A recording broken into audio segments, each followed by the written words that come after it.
പൂർണ്ണമായും പ്രവർത്തനക്ഷമമായ അന്തർവാഹിനിയിൽ നിന്നും കുതിച്ചു പൊങ്ങി 3500 കിലോമീറ്റർ സ്ട്രൈക്ക് ദൂരപരിധിയുള്ള ആണവവാഹക ശേഷിയുള്ള K4 മിസൈൽ. നാവികസേനയിൽ പുതുതായി ഉൾപ്പെടുത്തിയ അരിഹന്ത് ക്ലാസ് അന്തർവാഹിനിയായ INS അരിഘാതിൽ നിന്നുമാണ് പരീക്ഷണം നടത്തിയതെന്ന് NIA റിപ്പോർട്ട് ചെയ്തു. വിക്ഷേപണത്തിന്റെ ഫലങ്ങൾ വിശകലനം ചെയ്യുകയാണെന്നാണ് അറിയുന്നതെങ്കിലും പ്രതിരോധ രംഗത്തെ അതീവ നിർണായകമായ കാൽവെപ്പായിരിക്കും ഇത്. ഇന്ത്യൻ നാവികസേനയുടെ 2 ആണവ അന്തർവാഹിനികളാണ് INS അരിഘാത്തും INS അരിഹന്തും. INS അരിഘട്ട് കഴിഞ്ഞ ഓഗസ്റ്റ് മാസമാണ് ഇന്ത്യൻ നാവികസേനയുടെ ഭാഗമായത്. ഇത്തരം അന്തർവാഹിനികളിൽ നിന്ന് തൊടുക്കാൻ പറ്റുന്ന രീതിയിൽ പ്രത്യേകം തയ്യാറാക്കിയതാണ് K4 ബാലിസ്റ്റിക് മിസൈൽ.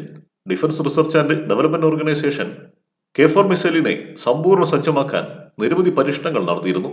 ഇതാണ് ഇപ്പോൾ പൂർണ്ണ വിജയത്തിൽ എത്തിയിരിക്കുന്നത്. അന്തർവാഹിനിയിൽ നിന്നുള്ള ആദ്യ പരീക്ഷണമാണ് ഇപ്പോൾ നടന്നത്. ഇന്ത്യയുടെ ആദ്യ ആണവ അന്തർവാഹിനി INS അരിഹന്തിലെ 750 കിലോമീറ്റർ പരിധിയുള്ള K-15 മിസൈലിന്റെ പരിഷ്കൃത രൂപമാണിത്. K-15 മിസൈൽ പരിധിയിൽ പാകിസ്ഥാന്റെ ചില ഭാഗങ്ങൾ മാത്രമാണ് വന്നിരുന്നത്.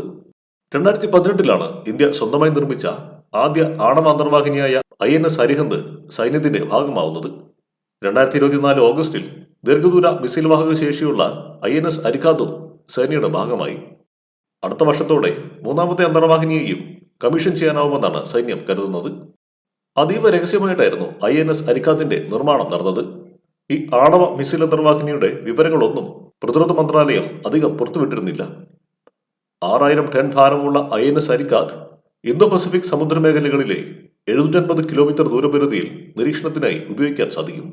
USA, ചൈന, റഷ്യ തുടങ്ങിയ രാജ്യങ്ങൾക്ക് ഇതിനകം തന്നെ 5000 കിലോമീറ്റർ ദൂരപരിധിയുള്ള SLBM-കൾ ഉണ്ട്.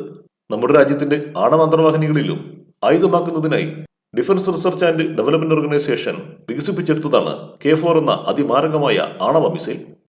3500 കിലോമീറ്ററോളം ദൂരപരിധിയിൽ ചൈനയും പാകിസ്ഥാനും ഉൾപ്പെടെ ഏഷ്യയുടെ സുപ്രധാനമായ ഭാഗങ്ങളെല്ലാം ലക്ഷ്യമിടാൻ ഇത് അനുവദിക്കുന്നു. K4 രൂപകൽപ്പന ചെയ്തിരിക്കുന്നത് വെള്ളത്തിനടിയിൽ നിന്ന് വിക്ഷേപിക്കാവുന്ന തരത്തിലാണ്. കരയിലെ ആണവായുധ ശേഖരം ആദ്യ സ്ട്രൈക്കിൽ തന്നെ നശിച്ചുപോയാലും തിരിച്ചടി ഉറപ്പാക്കാൻ ഇതിലൂടെ സാധിക്കുന്നു. ഖര ഇന്ധന പ്രൊപ്പൽഷനാണ് മിസൈലിൽ ഉപയോഗിക്കുന്നത്. ഇത് ദ്രുതഗതിയിൽ വിക്ഷേപണം നടത്താനും പ്രാപ്തമാക്കുന്നു.